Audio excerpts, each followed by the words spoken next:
صلوا على الحبيب صلى الله على محمد صلى الله عليه وسلم۔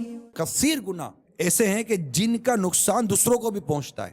مثلا اگر کوئی شخص چوری کا گناہ کرے تو اس شخص کو بھی نقصان ہوگا جس کی چیز چرائی گئی۔ اب یہی معاملہ ڈاکہ ڈالنے، امانت میں خیانت کرنے، گالی دینے، تہمت لگانے، غیبت کرنے، چگلی کھانے، کسی کی عیب اچھالنے، ناحق کسی کا مال کھانے، خون بہانے، کسی کو بلا اجازت شرعی تکلیف پہنچانے، قرض دبا لینے، کسی کی چیز اسے ناگوار گزرنے کے باوجود بلا اجازت استعمال کرنے، ماں باپ کو ستانے، بد نگاہی کرنے وغیرہ کا ہے۔ اب اگر ہر ایک کو ان گناہوں کے ارتکاب کی کلی چھوٹ دے دی جائے کہ یار یہ کر رہا ہے نا، میرے کو کیا، یہ برا کر رہا ہے نا، مجھے کیا، اپنے کو کیا، یار اسے اپنی کرو۔ اگر سب کو چھوٹ دے دی جائے، ہاں کوئی کسی کو سمجھانے کے لیے، برائی سے روکنے کے لیے، نیکی کی دعوت دینے کے لیے تیار ہی نہیں ہوگا، تو نتیجہ کیا نکلے گا کہ نہ تو کسی کا مال سلامت رہے گا اور نہ ہی عزت، بلکہ یوں کہنا چاہیے کہ ہمارا معاشرہ درندوں کے جنگل کا منظر پیش کرنے لگے گا۔ بعض گناہ ایسے ہیں جن کے ارتکاب سے انسان کی عزت کو بھی نقصان پہنچتا ہے۔ مثلا جو شخص چغل خور یا زانی یا شرابی کے طور پر مشہور ہو جائے تو سب پر یہ ظاہر ہے کہ معاشرے میں اس کا کیا مقام ہوتا ہے۔ اور بعض گناہ ایسے ہیں جو انسان کے مال کو نقصان پہنچاتے ہیں۔ مثلا جوا کھیلنے کی لت، سود پر قرض لینا، کام کاج کرنے کے بجائے فلمیں ڈرامے دیکھنے میں مشغول رہنا۔ کہ اب بیان کردہ ان کاموں میں ملوث افراد مالی طور پر جس طرح دن دگنی رات چوگنی الٹی ترقی کرتے ہیں، یہ کسی صاحب عقل سے چھپی ہوئی بات نہیں ہوتی۔ ان تمام دنیاوی نقصانات کے ساتھ ساتھ ایسے شخص کو اخروی طور پر بھی خسارے یعنی نقصان کا سامنا ہے، جو جہنم کے بھیانک اور ہولناک عذاب کی صورت پیش آ سکتا ہے۔ گناہوں کے دنیاوی نقصانات کے ضمن میں دعوت اسلامی کے اشاعتی ادارے مکتبۃ المدینہ کی مطبوعہ 148 پیجز پر مشتمل کتاب نیکیوں کی جزائیں اور گناہوں کی سزائیں کے صفحہ نمبر 51 پر ہے کہ سرکار مدینہ صلی اللہ تعالی علیہ وآلہ وسلم کا فرمان عبرت نشان، اے لوگوں 5 باتوں سے بچنے کے لیے 5 باتوں سے بچو۔ نمبر 1، جو قوم کم تولتی ہے اللہ عز و جل انہیں مہنگائی اور پھلوں کی کمی میں مبتلا کر دیتا ہے۔ جو قوم بدعہدی یعنی وعدہ خلافی کرتی ہے اللہ عز و جل ان کے دشمنوں کو ان پر مسلط کر دیتا ہے۔ جو قوم زکوٰۃ ادا نہیں کرتی اللہ عز و جل ان سے بارش کا پانی روک لیتا ہے، اور اگر چوپائے نہ ہوتے تو ان کو پانی کا ایک قطرہ بھی نہ دیا جاتا۔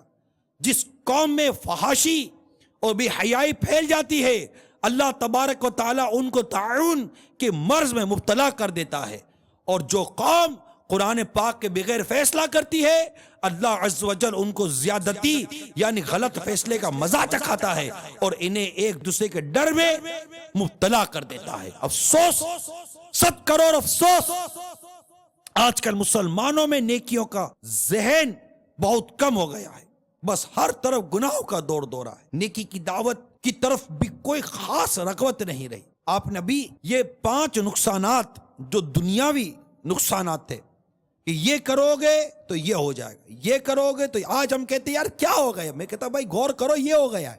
کیا آج ہماری قوم میں بد عہدی نہیں ہے؟ کس کے وعدے پر کس کو اعتبار ہے یہ بتاؤ نا۔ بیٹا باپ کو کہتا ہے جی ابو میں آ جاؤں گا، تو بیٹے باپ کو یقین نہیں آتا ہے بیٹے نے کہا تو آئے گا کہ نہیں آئے گا۔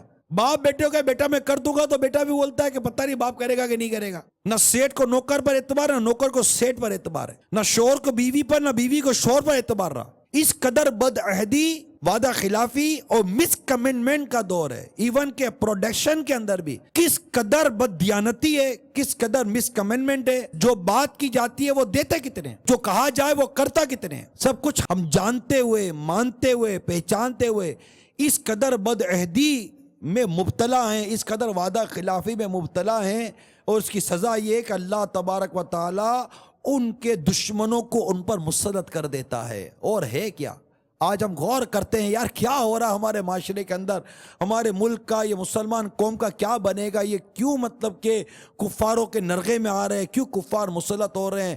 اس پر طرح طرح کی باتیں ہو رہی ہیں، طرح طرح کی اس پر ڈیبیٹس ہوتی ہیں، طرح طرح کے اس پر لیکچر دیے جاتے ہیں، طرح طرح کے لاجکس بتائی جاتی ہیں، طرح طرح کی اس کے اوپر ڈالا جاتا ہے، اس کے اوپر ڈالا جاتا ہے، تو یہ مجرم تو وہ ملزم، یہ قصوروار تو وہ قصوروار، تو یہ میرے آقا صلی اللہ تعالی علیہ وسلم نے ارشاد فرما دیا، جو قوم بد عہدی یعنی وعدہ خلافی کرتی ہے اللہ عز و جل ان کے دشمنوں کو ان پر مسلط کر دیتا ہے۔ کیا مصطفیٰ صلی اللہ تعالی وسلم کا ارشاد بھول جاتے ہیں ہم لوگ؟ مہنگائی کی بات کرتے ہیں، مہنگائی بہت ہو گئی، مہنگائی بہت ہو گئی۔ جو قوم کم تولتی اللہ تعالیٰ انہیں مہنگائی اور پھلوں کی کمی میں مبتلا کر دیتا ہے۔ بولیے یہ آج ہمارے معاشرے میں ہے یا نہیں ہے؟ خود اپنے اطراف میں دیکھیں نا، ہم لوگ بہت کچھ بولتے ہیں۔ اب میں اس پر کیا تبصرہ کروں؟ یوں سمجھے کہ زبان پر مصلحت کی لگام ہے، وہ نا بہت کچھ بولوں، بہت کچھ بولوں مگر کچھ نہیں بولتا۔ آپ کے لیے ایک سوالیہ نشان باقی رکھتا ہوں۔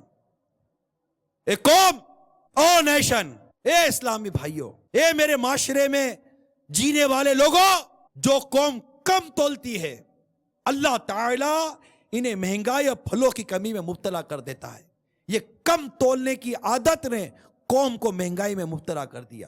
یہ بد عہدی کی عادت نے دشمنوں کو مسلط کرنے کی پوزیشن میں ہم کو لا کر کھڑا کر دیا۔ اب بھی نہیں سمجھو گے تو یاد رکھو مسلمانوں، تمہاری داستان تک نہ رہے گی داستانوں۔ ساری دنیا کو بدلنے کی باتیں کرتے ہیں، خود کو نہیں بدلتے۔ عجیب منطق ہے، عجیب منطق ہے۔ گھنٹوں بیٹھ کر تبدیلی کی باتیں کرنے والے اگر خود کو دیکھیں، ارے تم بدل جاؤ، بہت کچھ بدل جائے گا۔